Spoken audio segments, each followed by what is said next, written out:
Hola, ¿qué tal amigos de La Orilla del Miedo? En esta ocasión les traemos la historia de un seguidor de la página de Facebook, por medio de la cual nos hizo llegar esta interesantísima historia. Escuchémosla en La Orilla del Miedo. Iniciamos. La Orilla del Miedo, donde tus historias hayan vida.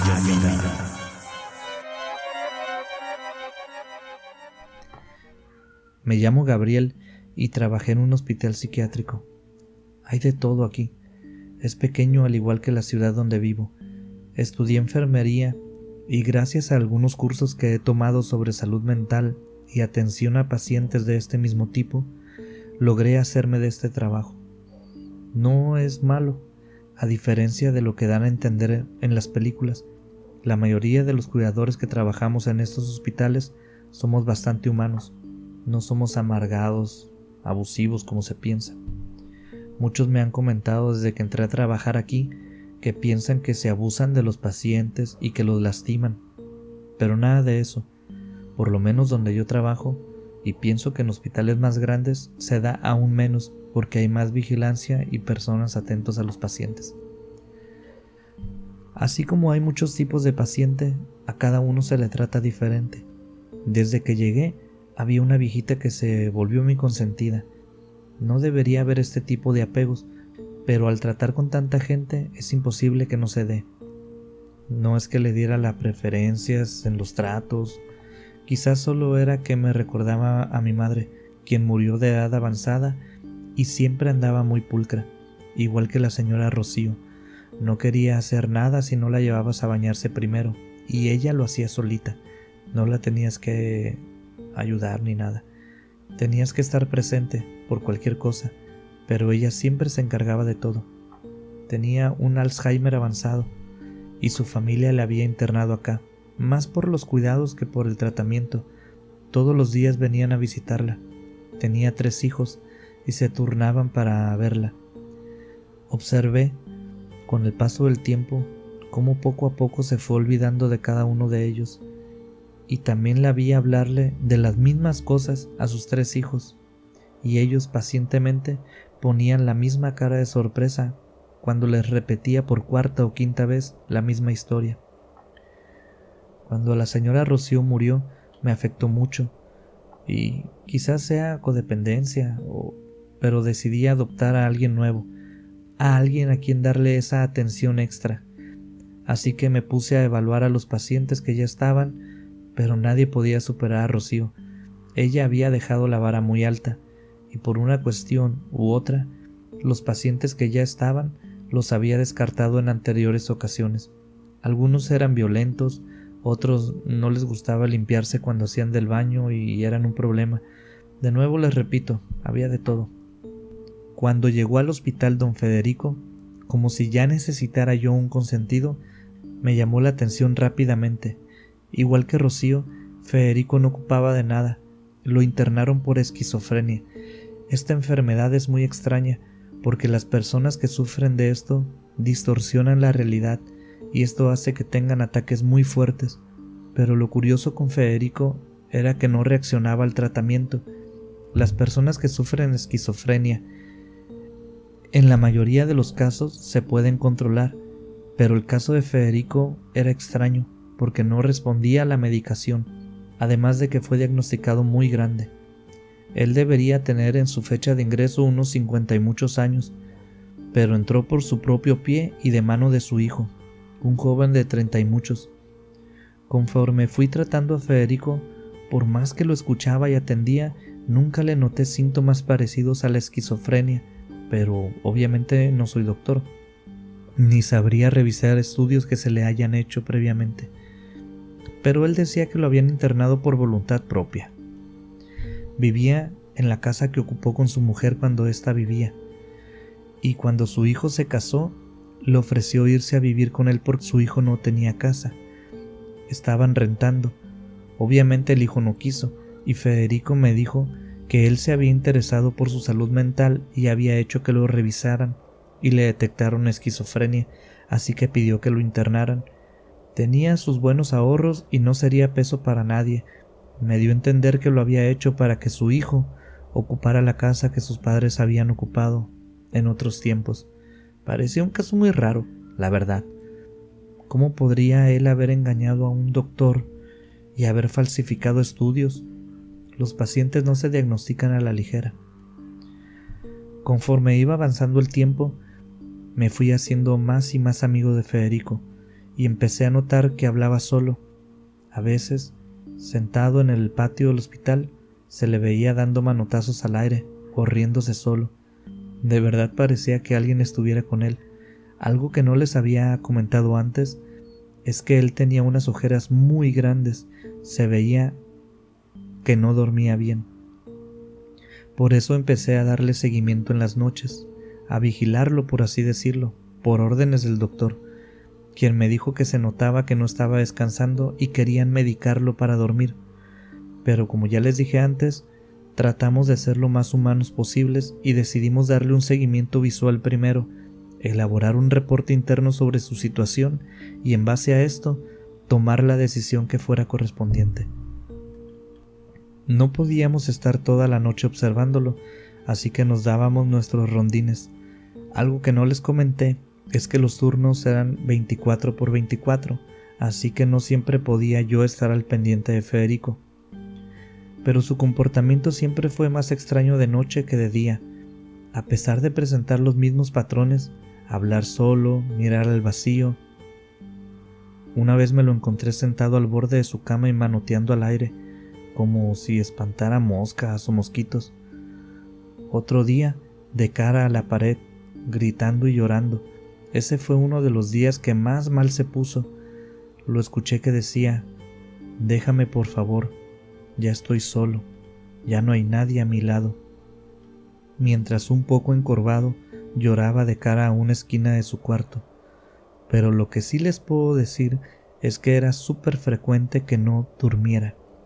Así que el doctor, pasado algún tiempo, decidió medicarlo para que descansara mejor. En este tiempo yo estuve hablando con Federico. Me dijo que había un primo suyo que siempre estaba a su lado. Un primo que cuando era niño le hizo mucho daño. Este primo murió en un accidente de carro a los 20 y pocos años, pero cuando era niño lo golpeaba, lo acusaba de travesuras que él no había hecho, le robaba cosas a su mamá y las ponía en el cuarto de Federico. Era un bullying bien hecho, pero que cuando Federico era joven no podías andar llorando, así que siempre terminaban liándose a golpes, pero como este primo era mayor que Federico, siempre terminaba en el suelo golpeado. Pero nunca se rajó. Entonces entendí que esta era la situación por la que le habían diagnosticado su padecimiento. Los pacientes que sufren de enfermedades degenerativas de este tipo son más que la enfermedad. Un problema recurrente es que te diagnostican esquizofrenia y ahora eres esquizofrénico. Pero son más que un padecimiento o situación. Son artistas, ingenieros, padres, hermanos. Sin embargo, la estigmatización de las enfermedades mentales ha llevado a que estos pacientes se hundan aún más y simplemente terminen por aceptar que, como todos se lo dicen, están locos y dejan de lado su personalidad. Esto no sucedía con Federico. Él seguía hablando de los trabajos que hizo antes de retirarse. Resulta que había tenido un taller mecánico muy exitoso, con gente a su cargo, empleados, y terminó vendiéndolo para retirarse. Me hablaba de su vida de niño, de su hijo, de su nuera, aunque pocas veces, pero tocaba el tema de su primo. Me decía que siempre lo veía, que lo acompañó durante toda su vida.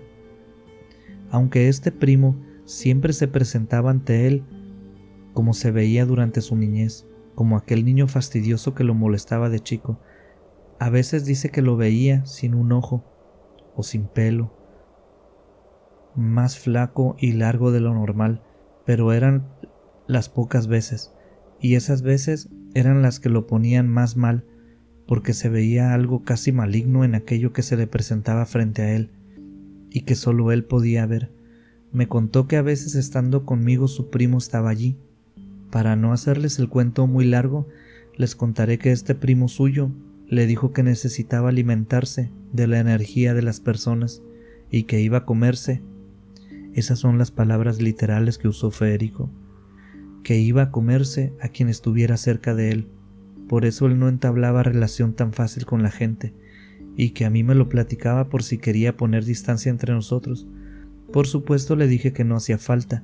Le expliqué que quizás era su misma enfermedad la que hacía que viera y hasta escuchara esas cosas. Entonces él miró sobre mi hombro y se rió. Si estuvieras viendo lo que yo veo, no dirías eso. Se me puso la piel de gallina, pero no hice movimientos. No quería alimentar sus visiones ni sus ideas. Pero se volvió a reír y dijo: ya lo espantaste, no le gusta que la gente sepa que está aquí. Pero si le digo a las personas, me toman por loco. Así que aquí estoy, el único lugar donde he sido libre para decírselo abiertamente a alguien. ¿Qué puede pasar? Que me encierren. Un día de tantos le di un rondín a Federico por su habitación, y ese día fue el último día que trabajé en aquel hospital. Lo que vi me heló la sangre, y aún al día de hoy me sigue poniendo muy nervioso pensar en aquella imagen. Vi a Federico sentado en su habitación, sentado en su cama. Sus pies colgaban y estaba encorvado, con los brazos descansando sobre sus rodillas. Tenía puesta solo la parte de abajo de la pijama. Su pecho estaba al descubierto. Volteó a verme, me sonrió y levantó un poco la mano a manera de saludo. Pero sobre su cama, detrás de él, estaba una cosa con forma humana, pero entre humo negro y a la vez sólida. Era algo muy extraño, y tenía, en lugar de manos, unos tentáculos etéreos. Sé que no me estoy explicando muy bien, pero les juro que lo estoy intentando. Y estos brazos estaban alrededor de la cabeza de Federico. Se veía cómo fluía una luz por estos tentáculos que salían desde la cabeza de Federico hasta el cuerpo negro de aquella cosa. Parpadeé, me tallé los ojos, miré a un lado y a otro, pero esa cosa seguía allí. Cuando descarté que lo que estaba viendo no fuera real, abrí de golpe la puerta del cuarto de Federico. Esa cosa volteó y me vio con unos ojos blancos. Los podría describir como infinitos. Me quedé viéndolos y sentí que me estaba perdiendo en ellos. Solo desvié mi mirada cuando abrió su boca. Abrió aquella boca al triple o cuádruple del tamaño que debía de abrirse. No sé qué pasó después. No sé si fue el susto o alguna extraña fuerza, pero esa noche, a la entrada de la habitación de Federico, me desmayé.